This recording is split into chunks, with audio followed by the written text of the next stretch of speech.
Abi Elphinstone is a successful author of children's books. The first set of books I ever wrote was a trilogy. The Dream Snatcher came first, the sequel was The Shadowkeeper, and then the finale was The Night Spinner. After that, I wanted a change of format. I wanted to write a standalone book. So Sky Song exists as a story completely as a whole by itself.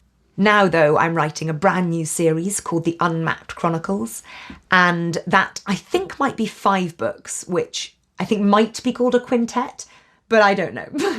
But we'll see. I've written 2, and I hope to write 3 more. I write adventure books with a little bit of magic. So I straddle 2 genres, adventure and fantasy. My books are quite scary in parts, so readers as young as 7 sometimes read the books but get a little bit scared.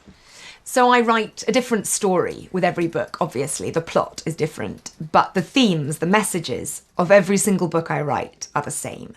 I believe that values of courage, kindness, hope, and friendship are the cornerstones of what it means to be human. And we live in a world that is often politically, socially, morally, very turbulent, very difficult to understand. And so I think now more than ever, it is important to return to this idea of being tolerant, being kind. Abi hasn't always been an author, and her journey to getting her work published wasn't always easy. I began working life as a teacher in a secondary school, and I taught for 5 years, English again, and I tried to write books at the same time as teaching. But if anyone has been a teacher, they'll know that there is a lot of marking. It's a very tiring job. So the time I gave myself to write was a tiny bit, 2 hours, 1 hour every night after I'd finished marking. So eventually, on my 4th book, my 97th try with a literary agent, I got an email saying, yes, we love this and we would like to represent you. So it took a long time, but I think inside every person, or maybe it's just some people who face ongoing rejection, there grows a quiet grit, a determination to succeed no matter what. So I just kept holding on to the positive comments and tried to rework them into a book that was going to be perhaps marketable, successful, enjoyable for readers.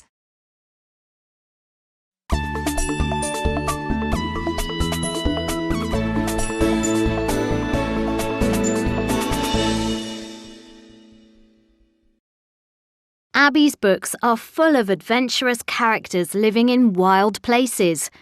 So where does she get the inspiration for her stories? I start every story I write by trying to come up with an idea that nobody else has stumbled across yet.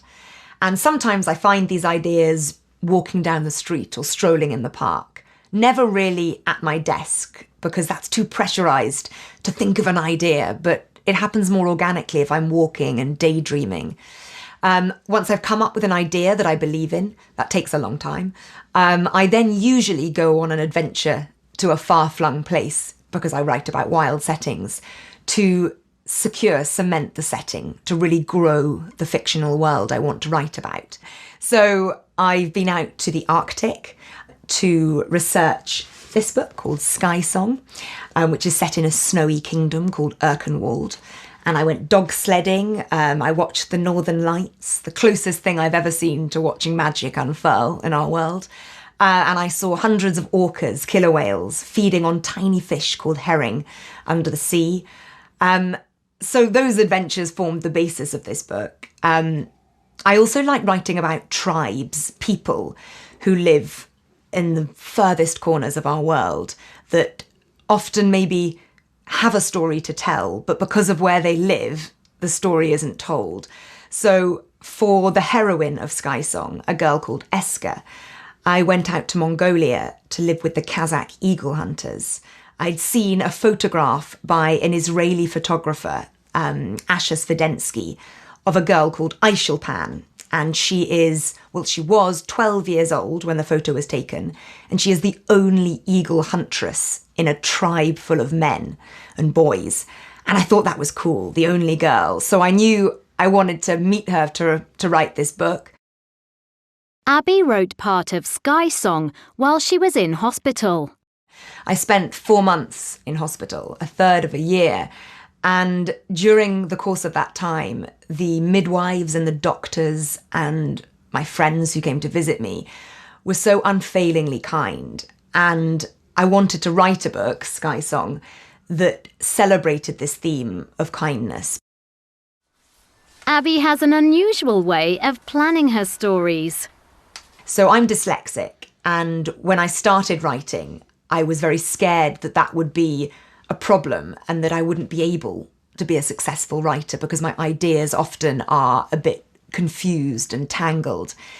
But what I've realised is that dyslexic people think hugely creatively and they notice things other people miss. So I've learnt that if I doodle, if I draw the world I want to write about as a map, so maybe I put a forest here, a mountain here, a sea, a river, a lake, then I might have my characters travelling from place to place, and at every place they encounter an obstacle.